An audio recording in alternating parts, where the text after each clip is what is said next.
Herkese İstanbul'dan selamlar. Bugün son günüm ve yarın Gürcistan'a geçiyorum. Oradan 3-4 ülke gezerek Bali'ye tekrar dönüş yapacağım. Yaklaşık 3 haftadır Türkiye'deyim. Antalya ve İstanbul'da vakit geçirdim ve burada işlerimi hallettim. Hepsi bitti. Yarın da yolculuk başlıyor. Peki Türkiye'de yaşanır mı? Şu andaki ekonomik kriz ne durumda? Fiyatlar bana göre nasıl? Ben Türkiye'ye 4 yıl aradan sonra geldim. Yani bunu bayağı bir kıyaslayabilecek durumdayım. Aynı zamanda çalışmak isteyen veya başka ülkeye gitmek isteyen bir sürü insanlarımız da var. Bunu da biliyorum. Bunlar hakkında da bazı şeyleri sizlere söylemek istiyorum. Avrupa ve Asya kıyaslaması da yapmak istiyorum. Buna yeterince tecrübem olduğunu düşünüyorum. Ben 20 yıl Almanya'da yaşadım. Daha sonra Türkiye'ye geldim, 10 yıl burada kaldım. Ve şimdi de Asya bölgesinde Endonezya Bali Adası'nda yaşıyorum ve birçok ülkeyi Asya'da gezdim. Avrupa'da Almanya, Belçika, Hollanda buraları gezdim, gördüm. Almanya'da zaten uzun yıllar yaşadım. Yani bunlar hakkında sizlere biraz bilgi vermeye çalışacağım. Türkiye'de 3 haftada neler hallettik, neler yaptık onlar hakkında kısa bilgi vereyim. Antalya'da benim ikamet orada kayıtlı olduğu için vergi dairesine kaydettirmek için Antalya'ya gittim. Orada birkaç gün kaldıktan sonra hem orada da fiyatları gördüm, ortamı gördüm, iyi oldu aslında. Sonra İstanbul'a tekrar geldim. En fazla İstanbul'da vakit geçirdim. Burada kulak ameliyatı, kulak zarı ameliyatı oldum, dişleri yaptırdım. O kadar çok birikmiş şeyler vardı ki bunların hepsini tek tek hallettik. Peki Türkiye'de fiyatlar nasıl? Avrupa'yı bilen biri olarak, Asya'da birçok ülkeyi gezmiş biri olarak ve Endonezya'da yaşayan biri olarak Türkiye'deki fiyatları şöyle değerlendiriyorum. Daha doğrusu şöyle başlayalım. Eğer Türkiye'de yaşıyorsanız benim gözümde yaklaşık 40 bin, 45 bin TL maaşınız olması gerekli ki ortalama 40 bin, 45 bin TL maaşınız varsa ortalama böyle bir hayat sürebilirsiniz. Bu da 1300-1400 dolar yapar. Eğer 1300-1400 dolar kazanıyorsanız ve eviniz yoksa bu parayla rahat bir şekilde geçinebilir. O da şöyle düşünün, bakın eğer ev kirası yoksa 30 bin de yeter. Yani 30 bin de dediğiniz yine 1000 dolar yapar. Yani 30 bin dolar evin olsa dahil 1000 dolar yani 30 bin TL gerekli. Şöyle biraz oturalım. Evet, eğer eviniz varsa Türkiye'de 30 bin TL ile güzel yaşanabilir. Arada bir restoranta gidersin, yemek yersin, arada bir eğlenebilirsin, ihtiyaçlarını alabilirsin gibi. Tabii yani lüks yaşayamazsın. O fiyata bile lüks yaşayamazsın. Fiyatlar inanılmaz yüksek. Özellikle Türkiye'de yaşayan ve burada TL kazanan bir insan için bu çok çok zor. Türkiye şu anda yabancılara cennet. Neden? Şimdi euro abi 34. Dolar 33. Adam gelse buraya 2000 euro bozsa 60-70 milyar para yapıyor. Adam gezer, yer, içer yani. 3 hafta, 4 ay gider. Yani demek istediğim şey şu. Bu yabancılar için Türkiye ucuz. Dolar kazanan bir insan için Türkiye gerçekten ucuz. Çünkü parası değerli. Adam gelip burada 2000 dolar bozsa keyfine bakar. Ama burada yaşayan biri, burada çalışan biri için çok zor. Şimdi ev kiraları, ondan sonra buradaki, ben Türkiye'ye gelmeden önce haberlerde ve birçok sosyal medyada şey görüyordum. İşte bugün zam geldi, yarın yine zam geldi. Ondan sonra ben biraz şey düşünüyordum. Biraz abartılıyormuş gibi geldi bana. Çünkü o kadar olur mu yani her gün zam mı gelir hesabı? Buraya bir geldim. Şu anda birlikte bir abi var. Onunla beraber kalıyoruz. Adam birçok fiyata burada hakim olduğu için su alıyor. Ya şahit oldum mesela. Abi 2 gün sonra bir daha su alıyoruz. Suyun fiyatı değişmiş. Sigara o gün gidiyor kendisi şey içiyor. Davidoff içiyor. 4 tane markete sorduk. Yani bakkal gibi şeyler var ya, sorduk. Yok. Meğer stokluyorlarmış. Hani zam geleceğini bildikleri için. Sonra zam geldi, bir anda sigaralar çıktı ortaya. Ya gibi şeyler bu. Türkiye'nin yani 30 yıl 50 yıl önce olan şey olamayan sigara bulunmuyordu işte ne bileyim ne hesabı böyle bir durum yaşıyor. Yani gerçekten ciddi anlamda bir kriz var. Yani gerçekten birbirimizi kandırmanın bir şeyi yok, anlamı yok. Doğruya doğru konuşalım değil mi? Neyse bu. Bunları söylüyorum diye de beni linçlemeyin, bana saldırmayın. Ya ben de bir Türk vatandaşı olarak evet gurbetçiyiz ama bizi de ilgilendiriyor. Yani gelip burada gördüğüm kadarıyla sizlere bunları aktarmak istiyorum. Çalışmayla ilgili eğer yurt dışına çıkmayı düşünüyorsanız, eğer maddi durumun yoksa, senin zaten daha güçlü ülkelere gidip orada çalışarak, birikim yaparak bir yatırım yapmayı düşünebilirsin değil mi? Evet.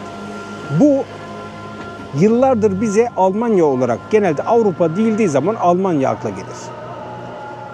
Almanya bu son dönemde inanılmaz göç aldı ve oranın da durumu pek şey değil. Eskiden mesela gitseydiniz orada belli bir maaş alıyordunuz. Yüksekti ama şu anda o kadar çok kaçak var ki ve onlar ucuza çalıştığı için Türkler bile yani şu anda gitseniz bile çok düşük fiyatlara maalesef çalıştıklarını duyuyorum. Orası da bayağı bozuldu Almanya. Zaten Fransa işte İngiltere Avrupa'da değil ayrıldı ama İngiltere gibi ülkelere buralara gidip bir süre çalışıp o parayla Asya ülkelerinde bir yatırıma girişim yapabilirsiniz. Ama maddi olarak bir birikimin varsa o zaman Asya ülkelerinde bak dikkat edin yani şey demiyorum illa Bali ve Endonezya bunu demiyorum ben. Asya ülkelerinde yatırım yapmak. Neden peki Asya ülkelerinde? Şimdi diyelim ki senin 50 bin dolar paran var. Bu 50 bin doları al İspanya'ya git. Ne yapabilirsin İspanya'da? Turizm var ondan sonra güzel. Orada bir dükkan açabilir misin 50 bin dolara? Hayatta sen orada büfe bile açamazsın. 50 bin dolara Almanya'da, Fransa'da, İngiltere'de o para değil, hiçbir şey değil o. O parayla hiçbir şey yapamazsın. Ama bu 50 bin dolarla sen Tayland'a gidersen veya Bali'ye götürürsen veya Kamboçya'ya götürürsen veya Filipin'e götürürsen o para 50 bin değil, orada 150 bin dolar gibi. Öyle düşün. Yani orada bir iş kurulabilir. Mesela 50 bin dolara Bali'de kesinlikle iş kurarsın, para kazanırsın. Kesinlikle. Birçok yani şimdi aklıma geliyor bir sürü şey var sayabileceğim, yapabileceğin 50 bin dolarla. Düşün. O yüzden bu parayı sen Avrupa'da kesinlikle değerlendiremeyeceğin için Asya ülkelerinde yatırım yapmak çok çok mantıklı olur. Gelecek Asya ülkelerinde. Bunu çok açık ve net yani eğer biraz ekonomiden, dünya haberlerinden takip ediyorsanız, biraz böyle ilginiz varsa zaten bunu anlıyorsunuzdur. Gelecek Asya ülkelerinde. Avrupa, Almanya'nın işi bitmiş ben size söyleyeyim yani. Bakın Almanya işte bu son dönemde inanılmaz göç alması, orada işte durumların bayağı aşağı çekilmesi yani sıkıntılar var orada. Almanya batmaz arkadaşlar. Yani Almanya her zaman sanayisi var, şeyi var. Bu o anlamda demiyorum. Ama eskisi gibi insana saygı ve insan çalışana hakkını vermeyecekler. Öyle gözüküyor. Çünkü eskiden abi en kötü gitsen 2000-3000 şimdi gidiyorlar adamlar orada 700-800 euroya çalışan şeyler var, kaçaklar var. Şimdi sen de gidip orada yasal çalışamayacaksın ki ilk etapta gidip kaçak çalışacaksın. Bunu bilen oradaki Türkler veya oradaki diğer yabancılar seni ucuza çalıştırıyor. Tamam orada şimdi senin her şeyin kağıtların tam olsa 2000 euro kazanacaksın ama kağıtların tam olmadığı için sana verecekleri para 800 euro. Sen 800 euroyu orada kazanacaksın da biriktireceksin de o para olacak da sıkıntı. Şu anda para Amerika'da dönüyor. Japonya'da, işte Kore'de buralar artık rağbet görüyor. Gidip insanlar orada bir şeyler yapıp, parayı tutup işte bir yatırım yapmayı düşünüyorlar. Gelelim Türkiye'de yaşanır mı? Bence Türkiye'de tabii ki yaşanır. Yani ben ülkemi seviyorum, ülkemiz güzel. Çok güzel yerleri var. Ben olsam değil. Ben zaten Türkiye'de yaşarken Antalya'da yaşıyordum. Ben yine Türkiye'de yaşayacak olsaydım ben Antalya'da yaşardım. Antalya'da, İzmir'de, işte Marmaris, Fethiye, Ölüdeniz buralar daha çok. Çünkü ben oraları seviyorum. Anlatabiliyor muyum? Oranın yapısı, insanları, ortamı bambaşka. Şimdi ben İstanbul'dayım. Tamam İstanbul'da her şey ayağının altında, her şey var. Ama yok yani bilmiyorum yani böyle aşırı böyle bir nasıl anlatacağım, nasıl ifade edeceğimi bilmiyorum ama ben Antalya'ya gittiğimde mesela böyle bir içim açıldı. Ama buraya geliyorum böyle bir acayip insanlar böyle bir telaş içinde, kimse gülmüyor ama şey de daha farklı. Antalya'da böyle bir insan elektrik alıyor. Oradaki bir atmosfer, ortam biraz daha farklı. Paran varsa tabii ki her yerde güzel yaşarsın. O zaten şüphesiz. Paran varsa her yerde güzel yaşarsın. Ancak bir şeyler şu andaki Türkiye'deki asgari ücretle veya asgari ücret de değil. Mesela asgari ücret 18.000 TL'dir. İşte sen 30 bin, 35 bin alıyor. Senin Türkiye'de bir şey sahibi olman mümkün değil. Yani 100 yılda çalışsan, abi araba fiyatlarına bak ya. Ev fiyatlarına bak. Yani nasıl olacak bu? Yani bir insan nasıl, genç bir arkadaşımız daha önceden eskiden alan almış, kendini kurtarmış. Tamam, eyvallah, ama şimdi genç bir arkadaşımız nasıl çalışıp biriktirip de bir ev sahibi olacak, bir araba sahibi olacak? Onların hakkı değil mi? Güzel bir arabaya binmek, işte bir ev almak, aile kurmak nasıl kuracak? Yani bu imkanlarla şu anda bir aile kurmak, evlenmek, ev sahibi olmak, araba sahibi olmak, bunlar Türkiye'de inanılmaz güç gözüküyor. İnanılmaz. Ben Bali'ye gidince yeni araba aldık. Onu göstereceğim sizlere. Fiyatını duyunca çok şaşıracaksınız. Yani fiyatlar Bali'de, Asya ülkelerinde motor da olsun, araç da olsun inanılmaz ucuz. Mesela fiyatlar, ev fiyatları. Bali'de 12 bin dolara da evler var. Efendim tabii ki 100 bin dolara da var. Ama demek istediğim, uyguna da alabiliyorsun. Ve güzel semtlerde. Mesela sen diyelim ki İstanbul'da çok uyguna bir ev bulabilirsin ama çok kötü bir semttir. Kimsenin oturmak istemediği yerler. Bali'de öyle değil. Orada öyle bir kriminal olaylar yok işte, veya ne bileyim böyle getto tarzı yerler veya öyle şey. Benim gösterdiğim evleri izleyenler bilen biliyor nasıl yerlerde olduğunu. Pirinç teraslarının arasında mis gibi yerlerde, güvenilir, her şey güzel. Yani durumlar böyle. Benim kararım, ben zaten yanlış anlamayın. Ben 4 yıl önce taşınırken biraz bugünleri öngörmüştüm. Evet, bugünleri biraz öngörmüştüm. Bu derece tahmin etmemiştim. Ben de tahmin edemezdim. Ama iyi gitmediğini, turizm her yıl, ben turizmciydim Antalya'da. Her yıl daha kötüye gitmesini görüyordum. İşte kazandığımız para, yazın kazandığımız para kışın elimizden uçup gittiğini gördüm. Bir türlü ilerleyemediğimi gördüm. O yüzden de böyle bir karar aldım. Ben yurt dışına açılma, ama bu Avrupa değil, Asya ülkesinde olacaktı. Benim için de Asya ülkesinde en bana yakın karakterleri, bana yakın, güzel gelen, bana enerji veren millet ise Endonezya. O yüzden Bali'ye karar verdim ve orada yaşıyorum. Ha, kimisi Tayland'ı seçiyor, Tayland'da yaşıyor. Saygı duyarım. Orası da güzel. Kamboçya da güzel. Yani fark etmez bu neresi olduğu. Ama elinizde bir miktar para varsa bunu Asya ülkelerinde değerlendirin. Hemen orada yaşamayacaksanız bile acilen orada yatırım yapın. Şimdi şöyle düşünün. Sizin şu anda burada diyelim ki 30 bin doların var. 30 bin dolara sen burada bir arsa alabilir misin? Alamazsın. Abi şeyde alabiliyorsun, Asya ülkesinde. Oradan al. Oradan al, beklet 2-3 sene. Anlatabiliyor muyum? Yani bunu da anlatmaya çalışıyorum. Orası da illaki artacak, değişecek. Orası da öyle kalmayacak. İşte bunları, bu fırsatları başka yerlerde görüp hamle yapan kişiler kazanacak. Bak ben şimdi Gürcistan'a gideceğim. Zamanında Gürcistan'a gidip yatırım yapanlar çok güzel paralar kazandılar, şey yaptılar. O fırsatı gördü, hamleyi yaptı. Yani hamleyi yapmak gerekiyor. Bir ara Gürcistan çok ucuzmuş. Herkes yatırım, ama şimdi ne olmuş? Fırlamış gitmiş. Anladınız mı? Yani aynı muhabbet Asya ülkelerinde de olacak. Yarın bir gün Bali dediğin zaman Bali inanılmaz pahalı yer diyecekler. Böyle zaman da gelecek. Bali her zaman böyle ucuz mu kalacak? Hayır. Tayland 5 yıl önce nasılmış? Daha ucuzmuş. Şimdi daha pahalı her şey, evler olsun, şeyler olsun. Aynı mı kaldı? Hayır. Yani şu anda fırsatlar var bazı yerlerde, bazı ülkelerde. Bunları da size elimizden geldiği kadar göstermeye çalışıyoruz, anlatmaya çalışıyoruz. Tabii bu işleri biraz anlamak gerekiyor. Fırsatları görebilmek gerekiyor. Bu videoda hep böyle kamerayı kendime tutup konuşuyorum ama yurt dışında olsam tabii etrafı da gösteriyorum. Ama siz diyeceksiniz ki kardeşim biz zaten buraları görüyoruz her gün. Niye gösteriyor? Değil mi?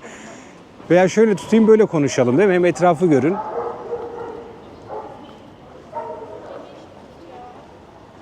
Durumlar böyle. Bir de bak şu acayip beni rahatsız ediyor. Ya her tarafta sokak köpeği.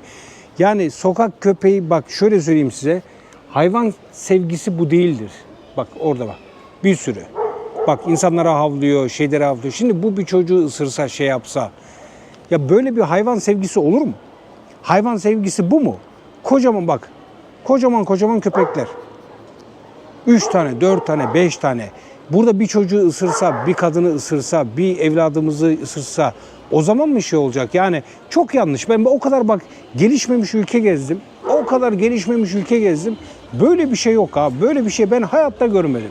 Bu kadar sokak köpeğinin ya bir bölgede var. Antalya'da öyle. 4-5 tane kocaman köpekler. Abi tehlikeli. Şuna baksana, bana saldırsa beni indirir. Şuna bak, sokakta bunun bak. Sokakta bu köpeğin yürümesi, bak şuna bak, kocaman hayvan. Normal bir şey mi? İşte böyle çocukların arasında olan bir şey normal bir şey mi? Çok tuhaf ya.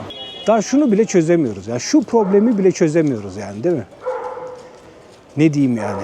Ha kedi tamam, hadi kedi okey. Hani zarar vermez insana şey ama köpek abi, bu kocaman köpek. Gördünüz değil mi? Şu kadar boyu var ya. Bu köpeğin dışarıda ne işi var abi? Sokaklarda ne işi var böyle? Bak şurada da bak. Her tarafta. Bu şimdi hayvan sevgisi mi oluyor? Bu sevgili bak. Bak o ya, şuraya bir bakın ya. Bak. Pitbull kırması bak sokakta geziyor. Bak şurada var. Bak şurada var. Görüyor musun? Burada çocuklar geziyor. Bir tanesine saldırırsa al işte.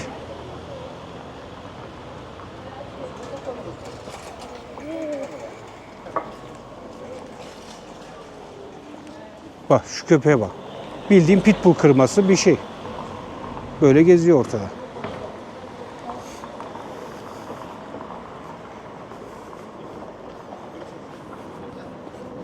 Bak.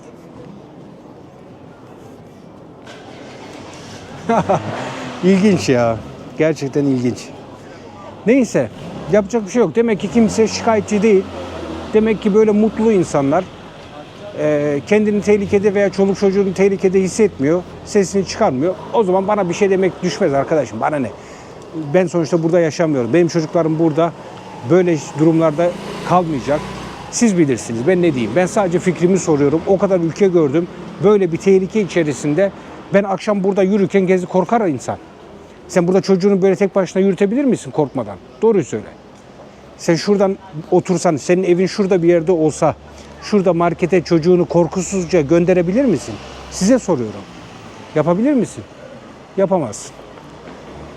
İşte böyle maalesef. Benim konuştuğumu az önce duyan orada bir abi var. Şey söyledi ya, fazla kötüleme dedi, atarla içerisine diye. Ya var ya, bizim millet çok film ya. Harbi film. Adam diyor fazla şey yapma diyor, atarlar seni içeri diyor. Durumlar böyle. Ama ülkemi seviyorum bak. Ben gerçekten Türkiye'yi çok seviyorum. Ülkemizi çok seviyorum. Yani ben ülkemize hayran bir insanım. Burada 10 yıl kaldım Antalya'da ama ben bir değişiklik aradım. Yani bir farklı kendimi. Çünkü herkes kendini düşünmek zorunda. Arkadaşlar devlete hiçbir şey olmaz. Bak devlet bugün o var, yarın başkası var ama devlete hiçbir şey olmaz. Herkes kendini düşünüp kendini kurtarması gerekiyor. Benim bir kariyerim olması, çünkü şöyle mesela ben burada parasız pulsuz kalsam veya gelişemesem, bir ev alamasam devlet bana der mi? Tamam kardeşim sen ev alamıyorsun, hadi ben sana şu evi vereyim der mi? Demez. Şimdi ben ne yapmam lazım o zaman? Burada yapamıyorsam eğer başka bir ülkede yapabilirim, oraya giderim.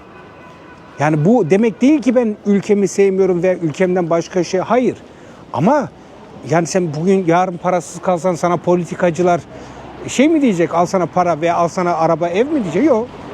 Hangisi gelirse gelsin. Eğer şartlar sana uygun değilse abi gideceksin, işine, gücüne, parana bakacaksın, ailene bakacaksın. Bu kadar. Benim görüşüm bu. Çalışmaya gidecek, beni izleyen genç insanlar da illaki vardır aranızda. Avrupa'dan uzak durun, özellikle Almanya'dan uzak durun. Daha böyle farklı, mesela İngiltere olabilir, Amerika olabilir, Kanada olabilir, Japonya olabilir. Buralarda bir şey tutturursanız çok daha hızlı bir şekilde büyüyebilirsiniz. Para kazanabilirsiniz, bir şeyler sahibi olabilirsiniz.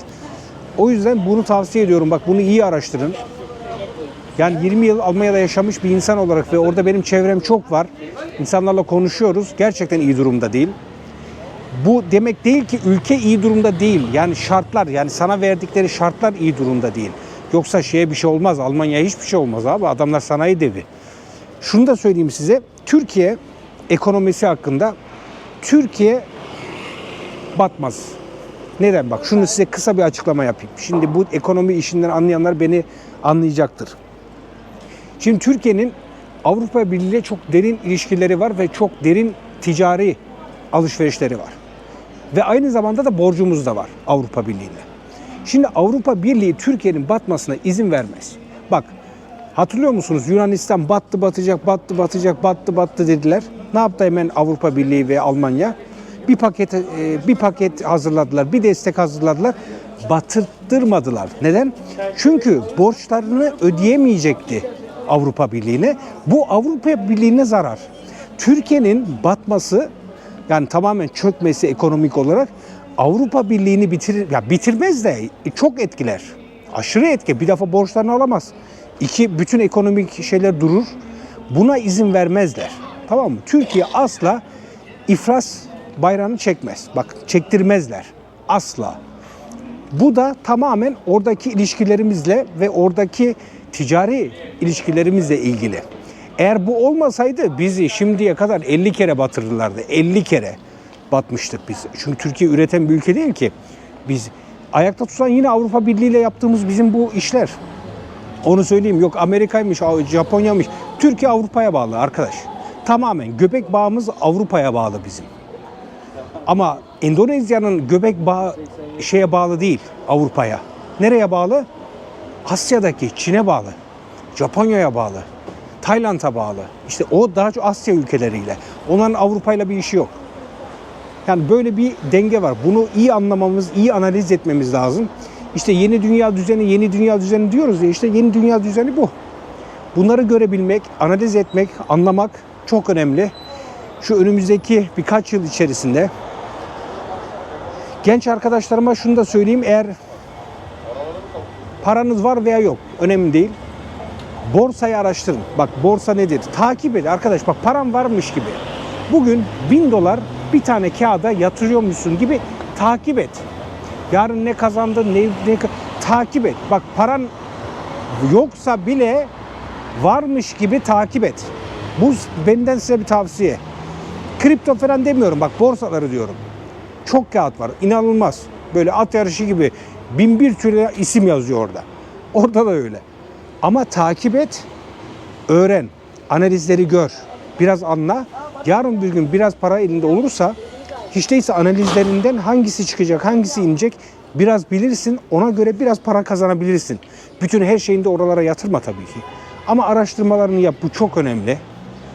Online olarak, gelecek online işlerde, bu online genç arkadaşlarda özellikle sizin kafanız daha böyle çalışıyor arkadaş, zehir gibi. Online işlere odaklanın. Online nasıl para kazanılır? Dil öğrenmeye çalışın. Bunlar çok önemli. Yani durumlar iyice dünya genelinde, sadece Türkiye değil, dünya genelinde zaten bir pahalılık, ondan sonra bir kriz işte böyle geliyor dalga dalga. Bugün Türkiye, yarın başka Asya ülkelerinde, öbürsü gün başka ülkelerde falan derken böyle bu sürekli dalgalanacak zaten. Nasıl ki dünyada hiçbir zaman savaşlar, işte küçük çaplı çatışmalar bitmiyorsa bu tarz şeyler de bitmeyecek. Bugün orada, yarın orada, ondan sonra orada. Bunlar bazı eller tarafından yönetilen şeyler. Daha derine girmeyeyim. Bu arada ben dövme yaptırdım. Onları da göstereyim sizlere. Bunlar da yeni dövmelerim. Aynı zamanda buradan bana bakıyorlar. Dişleri de yaptırdık.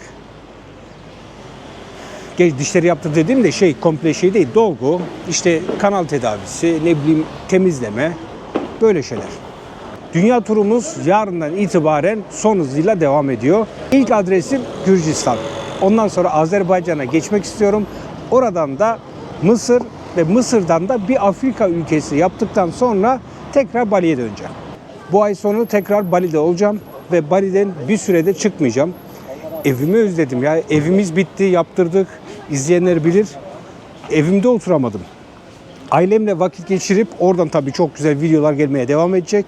Bu video buraya kadar olsun. Bir sonraki videolarda yine görüşmek üzere. Bol bol videolar gelmeye devam edecek. Beğeni ve yorumlarınız çok önemli. Bu şekilde daha fazla kişilere öneriyor YouTube. Bu desteği de sizden bekliyorum. Görüşmek üzere. Bana derler miyiz bekler, gezip de görelim dünyalar. Herkes bizden bir yer var, gel ve tadını çıkar. Yıllar beni yollara koydu, ben tamamladım durdum gel. Yok bize hiç engel. Yol arkadaşım olsan ki zaten böyle güzel her şey.